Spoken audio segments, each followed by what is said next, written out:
Union Pacific.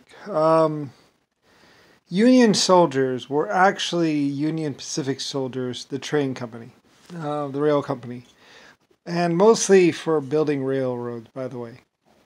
Like I say, there are many misconceptions, many things misrepresented in this world. Namely, like I say, most people think Union soldiers and Confederate soldiers. I'm not exactly sure what the Confederacy was exactly. I think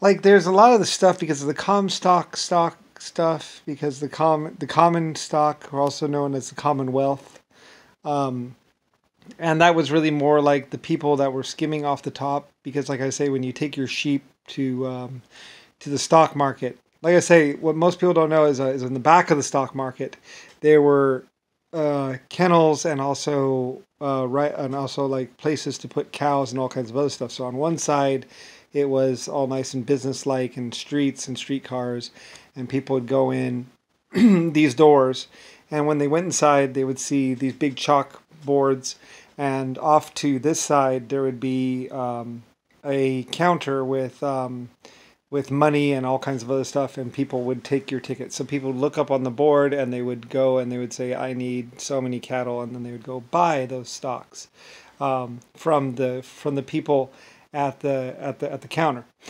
They would give the people at the counter, and then the people at the counter would give the people a ticket, and then they would take that ticket to the back of the room, or they would go around. I think they go. I forget. We did it two different ways, but one of the ways they would go to the back of the room, by where the board is, and they would hand that guy the ticket.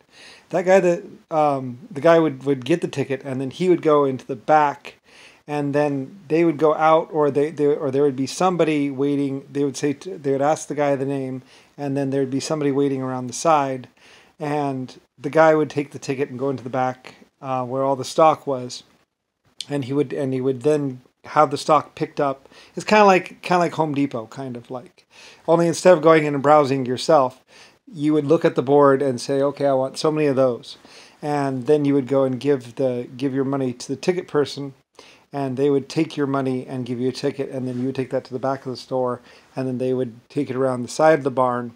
There was a, I think, a loading. There was a building or something. I think off to the one side where you would then go and you would wait, or where your buggy would be, basically your cart, and wait. Now maybe you get two tickets. I forget exactly how it works. Anyway, you give the ticket to that guy, and then you go around to the side to where the doors are, and then you get your stuff over there. So it's all nice and orderly. So yeah, or I forget.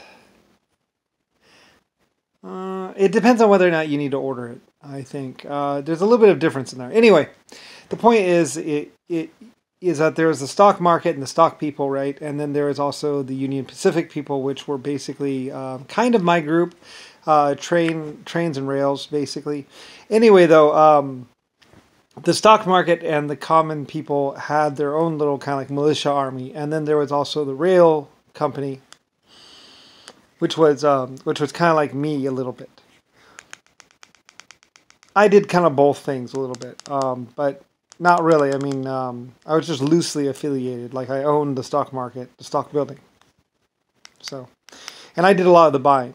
Like, I would, there's a lot of things I was acting as a mediator for the people, where, because I owned the building and I owned a lot of stock, I was like, yeah, I'll buy it. Like, I was the one that was actually buying a lot of this stuff from people when people would come and they don't have exactly the best stuff or whatever, or when the individual people would come up, like individuals would write up, and they're not exactly affiliated with one of these big conglomerates. I was the one that was actually buying their stuff. I'd buy it at a loss of money. I'd lose a little bit of money on that one, because I am LS and LC, so I could afford to lose a little bit of money. Like, yeah, whatever. I don't care. I would pay. I think what I would do is, for bulk people, I would pay one a little bit less, and for individuals, I'd pay a little bit more, because I like that. I wanted to help out the common person, the person that that wasn't like a large group. You know, they were just like a family struggling to survive, and they only had like 5 geese or like five hens, and most people would be like, "Go home, go away. I don't want, you know." When you come back when you have some real stock. You know, I was the one that was like, "Yeah, sure, I'll buy that." You know, because I could understand what it's like when you're just like an individual person. You don't have a lot of stuff to sell. You know, so my people or I would buy things at a loss of money because I could afford to lose a little bit of money. It was like my little good deed to the world. Anyway, and probably played a big part in whether or not I lived. I always tried to be really nice to people because I owned like 90% majority in the stock market basically. I basically owned like 80% or so. I think it was 35% of the stock market back from like 1800 or something like that, or 17 or 1500. I originally owned 90% of the stock market, but then I sold some stock in the stock market. And, but I mean, yeah, I was always making more cows. Like I had more cows and horses than I knew what to do with. I didn't like to sell horses for meat, but I did. Every now and then when people were hungry, I sold horses for food, and I really hated it. But, yeah, okay. I know I have a conscience. I'm a softie, okay? Anyway, I can be hard, but I'm mostly a softie. Anyway, Union Pacific had their own army. So anyway, and of course, everyone went, the trains are the way to the future. The trains are the most important thing. So basically there were quite a few times when, and sometimes I defend other people's railways too, by the way. That's another thing that the people don't understand. There were a couple of people where it's just like, you know, 8 guys and they're running a rail, you know, and they have like 2 mines or 3 mines, and sometimes, you know, other people would go and attack them because it's like, "You did! Ha ha ha!